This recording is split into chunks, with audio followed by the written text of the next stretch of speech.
Hello আমার প্রিয় মাধ্যমিকের বন্ধুগণ, তোমাদের কাছে একটা খুব খুশির নিউজ যে তোমাদের মাধ্যমিকের রেজাল্ট আসছে আগামী 2 তারিখে। 2 তারিখে রেজাল্ট তোমরা কিভাবে চেক করবে তার একটা ডেডিকেটেড ভিডিও আমি বানিয়ে দিয়েছি।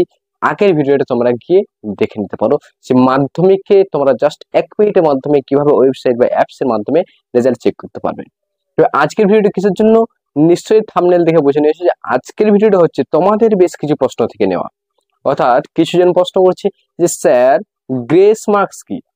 কেউ প্রশ্ন করছে যে স্যার এবারে মাধ্যমিককে কত পার্সেন্ট স্টুডেন্ট পাস করবে, কত পার্সেন্ট বা ফেল করবে। আবার কিছু প্রশ্ন করছে যে স্যার গ্রেড যে সিস্টেমটা অর্থাৎ double A, A plus, C, D, এই জিনিসটা কি। এই সকল বিভিন্ন প্রশ্ন এসছে আমার কাছে, সেই প্রশ্নগুলোর উত্তর তোমাদেরকে আজকের এই ভিডিওতে দেবো। তাই ভিডিওটা স্কিপ না করে সম্পূর্ণ দেখতে থাকো।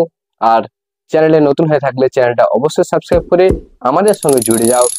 ভিডিওটা ভালো লাগলে একটা লাইক করবে এবং কমেন্ট করে জানাতে ভুলবে না তোমার পরবর্তী প্রশ্ন কি বা তুমি কি জানতে চাইছো, ভিডিওটা তোমার কেমন লেগেছে বন্ধুদের সঙ্গে শেয়ার করতে একেবারেই ভুলবে না।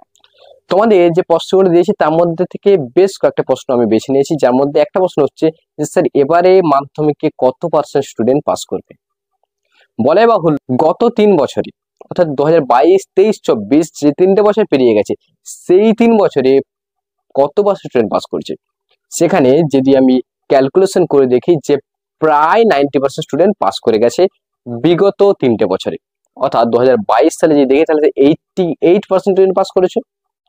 2023 সালে যদি দেখি তাহলে 89.25% স্টুডেন্ট পাস করেছে, অর্থাৎ প্রায় 90। আবার যদি আমি 2024 সালে দেখি সেখানে হচ্ছে 89.99 স্টুডেন্ট, তাহলে ওটা 90%।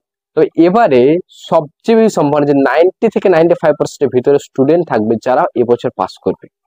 অর্থাৎ তুমি ধরেই নিতে পারো যে তুমি এই বছর মাধ্যমিকে পাস করে নিজের মুখটাকে উজ্জ্বল করতে পারবে, নিজের ফ্যামিলিটাকে মুখটাকে উজ্জ্বল করতে পারবে।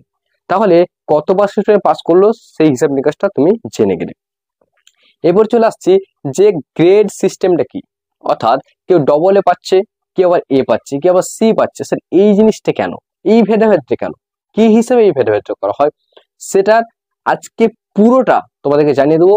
ভিডিওটা তুমি এখন পর্যন্ত লাইক করোনি, লাইকটা করে দাও।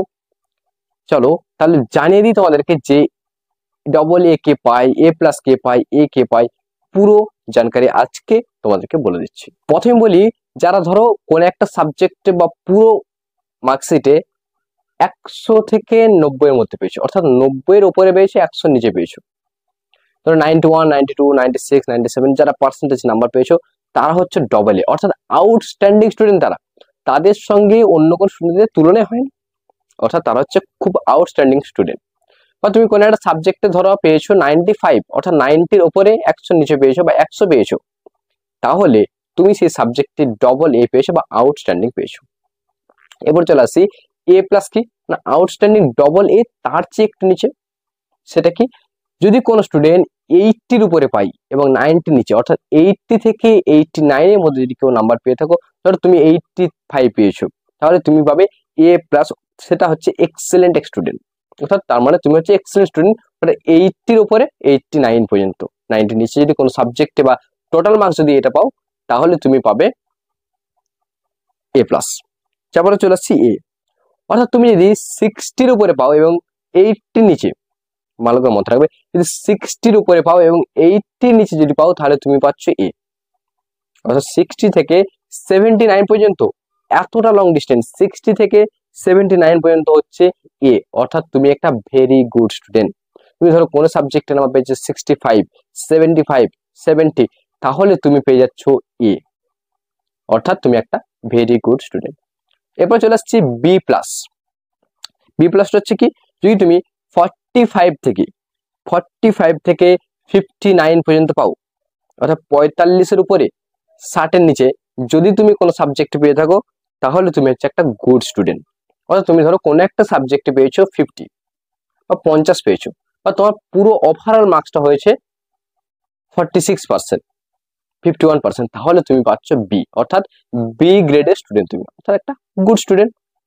এরপরে 45-এর নিচে 35-এর উপরে, যদি 35 বা 35 থেকে 44 এই নাম্বারটা যদি তোমার থাকে তাহলে তুমি পাচ্ছ বি।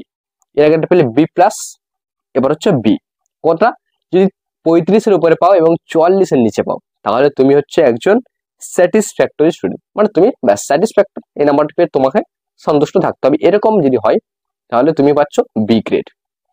নেক্সট চলে আসছি সি গ্রেড। অর্থাৎ যদি 25 থেকে 34 পাও, অর্থাৎ 35-এর নিচে 25-এর উপর, তুমি 25 পেয়েছো, 26 পেয়েছো, 30 পেয়েছো, 32 পেয়েছো, তাহলে তুমি পেয়ে যাচ্ছ সি গ্রেড। অর্থাৎ তুমি ম্যান্ডেটরি একটা স্টুডেন্ট বা মার্জিনাল একটা স্টুডেন্ট, বাস এইটা নিয়ে তোমাকে এখন জাস্ট 10 পাস করেছো, এরকম একটা স্টুডেন্ট হচ্ছে তুমি। তাহলে যদি কোনো সাবজেক্টে তোমার এরকম নাম্বার চলে আসে তাহলে তুমি হচ্ছে সি। আর ডি হচ্ছে বিলো 25, অর্থাৎ 25%-এর নিচে যদি, মানে তোমার কেউ ধরো 24% না পেলো তাহলে সে হচ্ছে ডি, অর্থাৎ তুমি পাস করার যোগ্য না, তুমি হচ্ছে অযোগ্য, অর্থাৎ কি ডিসকোয়ালিফাইড, অর্থাৎ কোয়ালিফাই করতে পারোনি। তাহলে আশা করছি তুমি গ্রেড সিস্টেমটা বুঝে নিয়েছো। এরপরে চলে আসছে আরো কয়েকটা কোশ্চেন, যেমন হচ্ছে গ্রেস মার্ক কি। দেখো, গ্রেস মার্ক বলে কোনো জিনিস পশ্চিমবঙ্গ বোর্ডে নেই। আমি বললো স্যার গ্রেস মার্ক সবাই বলছে, আপনি বলছেন গ্রেস মার্ক নেই। দেখো, গ্রেস মার্কটা হচ্ছে স্যারের উপর নির্ভর করে। পশ্চিমবঙ্গের কোনো নোটিশে বলে দেয়নি যে গ্রেস মার্ক দিয়ে স্টুডেন্টকে পাস করাও, এটা বলে দেয়নি। এবার গ্রেস মার্ক তাহলে কিভাবে দেওয়া হয়? অনেকে বলে যে গ্রেস মার্ক পেয়ে গেছি, গ্রেস মার্ক পায় না, অ্যাকচুয়ালি মাস্টারের দয়ালু দেখায়। ধরো কোনো একটা স্টুডেন্ট 25 পেয়েছে, 25-এ পাস করবে, সে ধরো 24 পেয়েছে, তাহলে তাকে 25 দেওয়া হলো। অর্থাৎ পাস করে বলতে কি, ধরো এবার একটা কিছু কোশ্চেন আছে যে স্যার পাস কত নম্বরে, যে কত নম্বর তুললে আমি পাস করে যাব। দেখো, কোন একটা সাবজেক্টে পশ্চিমবঙ্গ মধ্যশিক্ষা পর্ষদের নিয়ম অনুযায়ী 25 পেতে হবে তোমাকে। অর্থাৎ স্কুলে যে প্রজেক্ট থাকে 10 নম্বরে সেটা ধরে এবং তোমার খাতায় রিটেন ধরে টোটাল তোমাকে 25 পেতে হবে। এবার অনেক ভাববে যে স্যার তাহলে স্কুলে যদি 10-এ 10 দিয়ে দেয় তাহলে ওদিকে 15 তুলে পাস করে যাবে। হ্যাঁ, পাস করে যাবে, কিন্তু স্কুল যে তোমাকে 10-এ 10 দিবে সেটা কি তুমি শিওর? যদি 10-এ 10 না দেয় তাহলে তুমি যদি ওদিকে 15 পাও আর এদিকে ধরো 8 পেলে, তাহলে তুমি পাস করলে না। সেখানে তুমি 2 নম্বর কম পেলে, 23 পেয়ে গেলে, সেখানে পাস করলে না। তাহলে তোমাকে এটা মাথায় রাখতে হবে যে স্কুল আমাকে 8 দিয়েছে, সেই অনুযায়ী তুমি নাম্বার পেয়েছো। ওদিকে যদি ফেল করো তাহলে সেটা তোমার নিজের অযোগ্যতার কারণে, কারণ তুমি জাস্ট 15 নাম্বার তুলতে হবে ওখানে। এবারে একটা যদি বলে যে একদম পুরো পারফেক্টলি ভাবে পাস করবো, স্কুলে কোনো আশা রাখবো না, তাহলে তোমাকে ওখানে 25-এর উপর তুলতে হবে। বা তুমি যদি 20, মিনিমাম তুমি 17, 18, 20 পাও, স্কুল থেকে 8 দিয়ে দিলেও তুমি পাস করে যাবে, এতটুকু রাখো মাথায়। এবার যে গ্রেস মার্ক গুলো কাদেরকে দেওয়া হচ্ছে, যদি কোনো স্টুডেন্ট ধরো 15 না পেয়ে ধরো 13 বা 12 পেয়ে গেছে, 13, 14 পেয়ে গেছে, তাহলে সেই টিচার দয়াবান হয়ে দয়ালু দেখে তাকে 15 করে দিল নাম্বারটা। যদি তুমি ফেল করো তাহলে ধরো স্কুলে 8 দিয়েছিল, ওদিকে 15 পেয়েছে, তুমি 23 হয়ে গেছো। এবার স্কুলে 10-এ 10 তুমি পাস করে যেত। তাহলে যদি কোনো স্টুডেন্ট বা তুমি ধরো কোনো একটা সাবজেক্টে 10-এ পাস, মানে 25-এ 25 পেয়ে পাস করেছো, তাহলে ভাববে তোমাকে গ্রেস মার্ক দেওয়া হয়েছে। এটা তুমি ভেবে নাও যে তুমি 10-এ পাস করছো, মানে স্কুলে বা যে মাস্টার খাতা দেখেছে সেই মাস্টারের দয়ালুতে তুমি পাস হয়ে গেছো। অর্থাৎ 13 পেলে তাকে 15 করে দেওয়া হয়, এটাই গ্রেস মার্ক। তুমি ধরো যদি বলে স্যার আমি 418, 19 পেয়েছি, সেখানে 420 পেলে আমার লেটার মার্কস হয়ে যাবে, সেখানে তোমাকে লেটার মার্কস দিবে না, 419, 19-এ থাকবে সেটা। তাহলে পাস করতে গেলে তোমার 25 করে যদি পাস হয়, 7টা সাবজেক্ট, 25 সাথে 175, অর্থাৎ তোমাকে 175, 80 তুলতে হবে, তাহলে তুমি পাস করবে। আর একটা কোশ্চেন হচ্ছে যে স্যার লেটার মার্কস কি, লেটার মার্কস কে পায়? মনে রাখো, লেটার কথাটাকে যদি ভাঙো তাহলে আসবে 80। অর্থাৎ তুমি যদি 80%-এর উপরে কোনো সাবজেক্টে নাম্বার পাও, ধরো কোনো একটা সাবজেক্টে তুমি 85 পেলে, তাহলে সেই সাবজেক্টে তুমি লেটার পেয়েছো।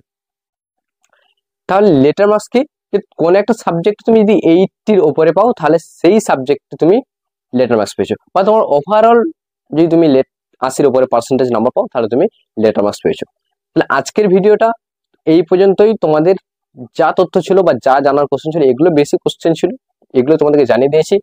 যদি কোনো কিছু বাকি থাকে তাহলে কমেন্টে জানিয়ে দেও, অবশ্যই পরবর্তী ভিডিওতে তোমার উত্তর দেবো। পরবর্তী ভিডিওতে যে পিটিআর, ঠিক আছে, এইসব জিনিসগুলো, পিপিআর, এগুলো নিয়ে আলোচনা করে দেবো পরের ভিডিওতে।